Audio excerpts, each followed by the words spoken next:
Письмо Хасан аль-Басри халифу Умару ибн Абдуль-Азизу.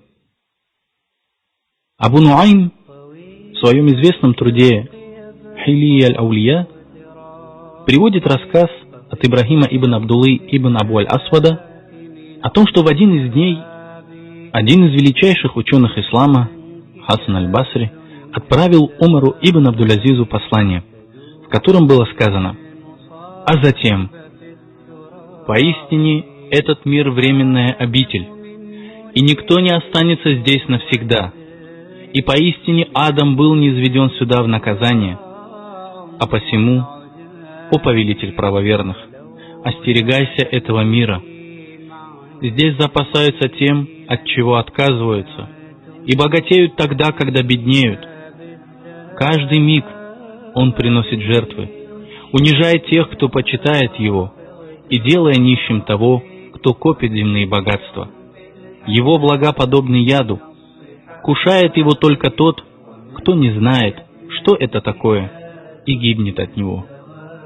Живи в этом мире как больной, который залечивает свои раны. Он соблюдает диету, короткий период, опасаясь затяжной болезни, и терпит то, что ему неприятно, опасаясь долгого испытания. Остерегайся этого обольщающего мира, который обманывает своими красотами и дарит надежды, который прельщает и завораживает. Он словно принаряженная невеста, взоры притягиваются к ней, сердца очаровываются ею, души влюбляются в нее, но эта невеста убивает всех своих мужей. Живые не извлекают уроков из прошлого. Судьбы первых не сдерживают тех, кто следует за ними, и даже знающий об Аллахе не задумывается, когда ему рассказывают об этом мире. Влюбленный в него получает от него то, что ему нужно, обольщается, развращается и забывает о возвращении к Аллаху. Он отдает ему свое сердце, пока не споткнется о него, и тогда он начинает горько сожалеть и сильно горевать, а тем временем муки смертельной агонии уже соединяются с горечью расставания. Он покидает его в муках, так и не добившись желаемого, и не отдохнув от забот. Он отправляется в путь без провианта, неподготовленный. Остерегайся его, о повелитель правоверных, и больше всего радуйся тому, что ты сумеешь остеречься его, потому что всякий раз, когда пользующийся земными благами находит в них покой и радость, они доставляют ему неприятность. Тот, кто вместе со своей семьей находит в них радость, обольщается, и тот, кто пользуется ими, завтра понесет убытки.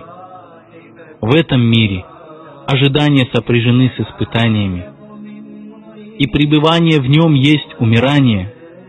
Его радость смешана с горем. То, что теряешь в нем, не возвращается, и никогда не знаешь, что ожидает тебя впереди. Его обещания лживы, а надежды, которые он вселяет, обманчивы. Самое чистое в нем не лишено примеси.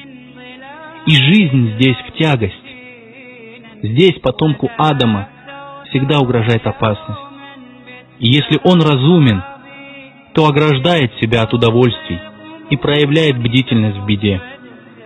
Если бы Создатель не поведал нам об этом мире и не привел притчи о нем, его все равно бы хватило, чтобы разбудить спящего и беспечного. Но Аллах предостерег от него и дал назидание. Этот мир ничего не стоит и не весит у Аллаха, и он не взглянул на него с тех пор, как создал его. Твоему пророку Мухаммаду, да благословит его Аллах и приветствует, были показаны ключи от его сокровищниц, которые не уменьшили бы его награду у Аллаха даже на вес комариного крыла, но он отказался их принять. Он не захотел ослушаться веления своего Господа или возжелать то, что ненавистно его Создателю, или оказать почтение тому, что унизил его повелитель. Он скрыл этот мир от праведников для испытания их, и распростер его перед своими врагами для обольщения их, чтобы обольщенный земными благами, обретя их, решил, что он достойнее других, и позабыл о том, как Аллах поступил с Мухаммадом, да благословит его Аллах и приветствует, когда тот привязывал камень к животу, чтобы притупить чувство голода. В предании сообщается, что могучий и великий Аллах сказал Мусе, мир ему: «Завидев приближающееся богатство, скажи, это из-за греха, наказание за который не было отсрочено. А завидев приближающуюся бедность, скажи, добро пожаловать, признак праведников. Если хочешь, последуй примеру того, кто был духом и словом от Аллаха, Исы ибн Марьям, Иисуса, сына Марии, мир им обоим, который говорил: «Моя приправа — это голод, мой девиз — это страх перед Аллахом, моя одежда — это власеница, зимой мой очаг — это первые лучи солнца, мой светильник — это луна, мое средство передвижения — это мои ноги, моя еда и мои плоды — это то, что взрастила земля. Я не имею ничего, когда засыпаю, и не имею ничего, когда просыпаюсь, но на свете нет никого богаче меня».